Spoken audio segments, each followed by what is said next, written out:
Alza el volumen de la tua fede. Seguimos con el Evangelio de Mateo, capítulo 6, versículos 7 al 15. Hoy vamos a enfocarnos en una fracción, la fracción novena, que es interesantísimo y es algo sorprendente, espectacular, que Mateo, como es fiel testigo de nuestro Señor Jesucristo, lo expone por obra, es decir, lo expone dentro de su acción, si podemos llamarlo así, fenomenológica, en cuanto a la acción determinante de nuestro Señor Jesucristo y su enseñanza muy particular. Bueno, vamos a leer la fracción y continuamos con esta reflexión, meditación del Evangelio. Así que vosotros rezad así: Padre nuestro que estás en los cielos, que tu nombre sea santificado. Palabra del Señor, gloria a ti, Señor Jesús. Bueno, nos vamos a quedar con la fracción que dice: así que vosotros rezad así. Antes de entrar en la perfección, porque es la perfección misma encarnada en nuestro Señor Jesucristo, que nos enseña cómo dinamizar nuestra vida para entonces objetivizarla de la manera más correcta posible, ya que es importantísimo entonces que nuestra vida tenga el sentido pleno y profundo que Jesucristo le quiere dar a cada uno de nosotros para entonces entrar en la dinámica de lo que es el conocimiento del Padre. Porque Jesucristo vino a dos cosas, o tres se pueden decir según la acción dogmática, que son a redimir, a darnos a conocer el camino y a darnos a que nosotros podamos entender quién es el Padre. Dogmáticamente se puede llegar a hablar de esta forma. De por sí la mayoría de parte de los símbolos de fe enseñan precisamente lo que acontece, y también pues obviamente lo del Espíritu Santo, pero en este caso estamos únicamente basándonos en lo que es la acción regulativa que se habla en dogmática en cuanto a lo que es de Mateo. ¿Qué es regulativa? Que no tiene cambio alguno. O sea, que usted no puede llegar a decir: yo oro el Padre Nuestro de esta forma y ya, o oro el Padre Nuestro de otra forma y ya. No, quiere decir que es una acción estable por todos los siglos de los siglos. Bueno, ahora, partiendo de esto, eso nos habla precisamente de lo que es la verdad ontológica de Dios, que la verdad ontológica de Dios simplemente es la verdad en cuanto a conformidad de un objeto, en cuanto a su idea, lo que se habla en cuanto a dogmática del adequatio rei cum idea e iussive cum intellectu, que quiere decir que es la misma cosa que se puede, o la misma acción que se puede llegar a conocer, en cuanto al ser de la cosa misura, en cuanto a es conocible, que dice en dogmática en veru convententur. Bueno, no son cosas tan tangibles, porque precisamente parte de un mundo espiritual, pero que en Jesucristo el Señor se nos hace más factible la idea de poder conocer a un Dios que es cercano a nosotros, que es demasiadamente cercano y que está en nosotros. Por eso se habla precisamente del único Dios verdadero, Dios en sentido ontológico, que es una verdad de fe promulgada por el Cuarto Concilio de Letrán y el Concilio Vaticano, obviamente como se dice el famoso Deus Verus, que parte de esta acción misma, es decir, de la misma verdad en cuanto a autaletheia, y finaliza en cuanto a la famosa uperaeletheia, quiere decir la verdad suprema de todas las cosas, que es irrefutable. Escúcheme bien, es irrefutable, y que culmina también en la verdad lógica de Dios en cuanto a la perfección del conocimiento, que la verdad depende precisamente de la perfección del entendimiento. Entonces ahí nos quedamos en esa frase dogmática que dice que la perfección del conocimiento de la verdad depende de la perfección del entendimiento. La perfección del entendimiento. Escúchelo bien, la perfección del entendimiento, no se le olvide, la perfección del entendimiento, por tanto, es el fruto precisamente de la perfección del conocimiento de la verdad. Ahora, ya con este presupuesto que nos habla la teología dogmática a lo largo de la patrística, que todos los padres al unísono inequívocamente hablan de esa misma forma, de la perfección del conocimiento, ahora tenemos que entrar a observar con detenimiento lo que decía San Francisco de Asís, Santa Clara de Asís, Santa Teresita del Niño Jesús, que tan solo al nombrar Padre Nuestro, ni siquiera Padre Nuestro, con tan solo decir Padre, en ciertas ocasiones ellos quedaban absortos, es decir, inmersos en la divinidad del Padre, cosa que se les dificultaba seguir porque experimentaban tal paternidad, experimentaban tal cercanía, que les era imposible continuar con la oración porque se desbordaba el Padre en amor hacia ellos. Imagínense, grandes santos, tremendo nivel de santidad. Ya estamos hablando de otro nivel de santidad. Ahora, el Padre Pío ni se diga también por el mismo camino. O sea, una envergadura impresionante de lo que es la santidad y es de la comunión con Dios, pero que parte de un sencillo motor, podemos llamar así, la simplicidad. O sea, no se complicaban la vida, hacían todo según la voluntad de Dios, algo tan simple, tan sencillo, que simplemente amaban a Dios. Eso sí, eran supremamente radicales. Eso sí, el hecho de que sean simples no quiere decir que simplemente sean personas sin criterio. Por el contrario, eran personas con mucho criterio y lo que más le importaba era agradar a Dios, de forma que esa simplicidad se permeaba en su radicalidad para con ellos mismos, ojo, no para con los demás, para con ellos mismos. Y ese es la gran señal del cristiano, su vida radical. Si usted no es radical, pregúntese porque entonces usted no puede colocar por obra el Padre Nuestro. Bueno, ahora, ya el Padre Nuestro lo hemos explicado en otros videos, en otras ocasiones, de forma que no voy a hacer acciones puntuales en el Padre Nuestro.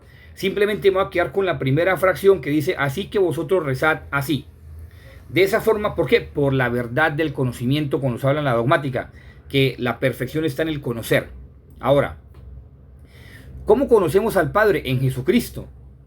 ¿Y cómo conocemos a Jesucristo? En la Eucaristía, en la historicidad de la iglesia, en su desarrollo. Ojo, no estoy diciendo que la iglesia no tenga errores. Sí, Cristo no tuvo errores. Esa es la gran diferencia. Cristo es perfecto, de forma que lo que sostiene la iglesia es la perfección de Cristo, no la perfección del hombre, porque si nosotros no somos perfectos, la iglesia se hubiese acabado hace siglos, porque nosotros somos imperfectos. De forma que la iglesia se hubiese acabado hace ya siglos, prácticamente de que nació, ya se hubiese escabullido en el sentir de la historicidad y del tiempo, porque ya no existiría ni rastro de la iglesia católica, sino si fuera por nosotros mismos. Ahora, esa frase se la dijo una cardenal a Napoleón, que le dijo cuando fue a conquistar a la iglesia, supuestamente a Roma, y a destruirla. Dijo, si nosotros ni siquiera fuimos capaces de destruirla, usted la va a destruir. Eso es imposible porque es Cristo quien la sostiene, mediante la oración, mediante el dinamismo de lo que es la persona de Cristo. Bueno, es ahí donde está la perfección del conocimiento, y entonces Cristo nos da un parámetro importantísimo. Ojo, entonces acuérdese, la simplicidad de los santos y su radicalidad. La simplicidad de los santos y su radicalidad. Usted no puede pretender amar a Dios y estar de acuerdo con la aberrancia, con lo aberrante, con lo denigrante, con lo pérfido que es el pecado, y menos el pecado mortal. Aquellos padres de familia que aceptan a su hijo homosexual, aquellos padres de familia que aceptan a su hijo que se casó y después se fue a vivir en adulterio, aquellos padres de familia que, mejor dicho, muchos errores, que es drogadicto lo aceptan así, que es alcohólico, muchos errores que uno tiene que fijarse uno mismo también, radical con uno mismo en cuanto al seguimiento de Cristo. Ahora, ¿qué me dice de algunos sacerdotes y obispos que dan malos consejos? Que supuestamente en virtud del amor entonces vale el adulterio, vale la fornicación. No, eso es imposible. Eso es imposible cuando se sigue a Cristo, porque una cosa es Cristo como nos ama en su misericordia, y otra cosa es su justicia, porque en el juicio va a primar la justicia de Dios. Acuérdese de mí. Usted se acordará de mí cuando esté en el juicio, porque Dios le mostrará lo que le estoy diciendo. En el juicio de Dios va a estar la justicia, no la misericordia. Así que quitemos esa idea de la cabeza de un Cristo misericordioso en el día del juicio, porque Dios es misericordioso con el pecador, mas no con el pecado. O si no, ¿cómo explica su reacción con los fariseos, con los saduceos, con toda esa gente? ¿Cómo la explica entonces?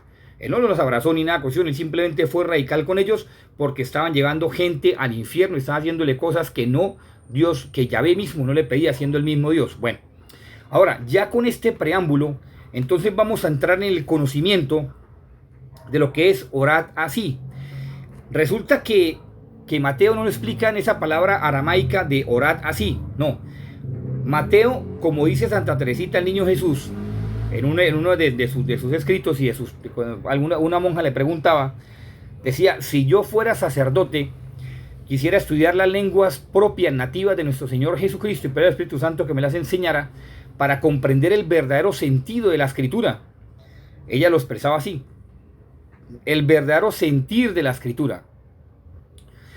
De forma que cuando Mateo, teniendo en cuenta esas palabras de Santa Teresita, de forma que cuando Mateo habla, él expone la palabra Selah, así como usted lo escucha, Selah.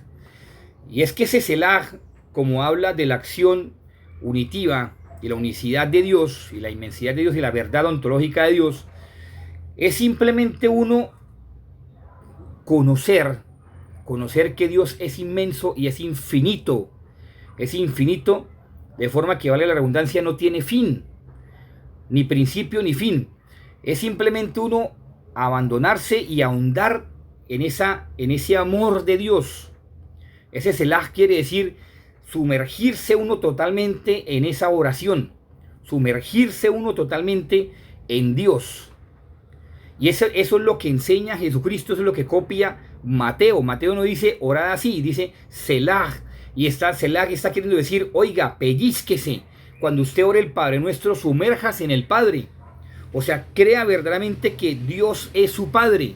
Y la pregunta entonces sería para cada uno de nosotros, ¿verdad? ¿Creemos que Dios es nuestro Padre? ¿Creemos que Dios es nuestro Padre y que Dios es lo único verdadero que existe? ¿Que este mundo pasa? Ahí donde está la radicalidad del Padre Nuestro. La radicalidad del Padre Nuestro no consiste en que usted abra los brazos y grite Padre Nuestro que estás en el cielo, empezando que en arameo es una cosa bellísima, buna. Bueno, no voy a explicarlo porque ya me he dicho y en otras ocasiones lo he explicado. Pero la radicalidad del Padre Nuestro consiste en que usted se sumerja en la oración, se sumerja en esa realidad que Dios es su Padre, que Dios lo ama profundamente y que es su Padre. O sea, uno no alcanza a imaginar el amor de Dios y mucho menos alcanza a imaginarse la paternidad de Dios. ¿Por qué? Porque estamos expuestos en un mundo que es un mundo temporal, es un mundo con infinito, o sea, muchas dificultades, muchas situaciones difíciles que nos acontecen en nuestra vida, pero es porque es por obra del pecado. Pero cuando usted y yo muramos, Dios nos va a mostrar su infinito amor y su infinita paternidad. Tanto así que nos amó hasta el extremo, como dice San Juan, que envió a su Hijo unigénito para que pagara por nosotros miserables pecadores la desobediencia de Adán y Eva, gracias a la acción del maligno, o sea, por la perversidad de Satanás.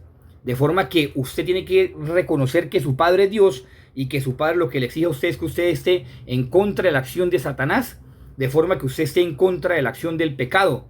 Por tanto, el pecado, como usted sabe muy bien, en dogmática se habla del famoso odio a Dios, de la aberración a Dios. Ese es el pecado. Lo que pasa es que uno, como está en un mundo, que es un mundo temporal, un mundo transitivo o transitorio, como usted quiera llamarlo, que no podemos ver la realidad espiritual, pues no va a ver usted el pecado como es, lo que es lo que es lo feo que es el pecado. Simplemente va a disfrutar de un placer momentáneo, pero usted no va a tener en cuenta las consecuencias que eso tiene. Por eso hoy, a la luz de este evangelio, pues usted cada vez que usted diga Padre Nuestro, sumérjanse en ese Padre Santo, en ese Padre Santísimo que todos tenemos, que Cristo nos vino a enseñar el camino para llegar al Padre, y que precisamente cada vez que usted diga Padre Nuestro, se sepa que su papá está en usted, el Padre Dios, el que lo creó todo está en usted, y que simplemente usted con decirle Padre Nuestro ya se puede sumergir en ese amor tan absoluto, que vuelvo y digo, solamente lo comprenderemos el día de nuestra muerte. De forma que la Virgencita María nos cubra con su manto maternal de amor, ella que albergó al Hijo de Dios en sus entrañas y que conoce muy bien la acción y la voluntad de Dios,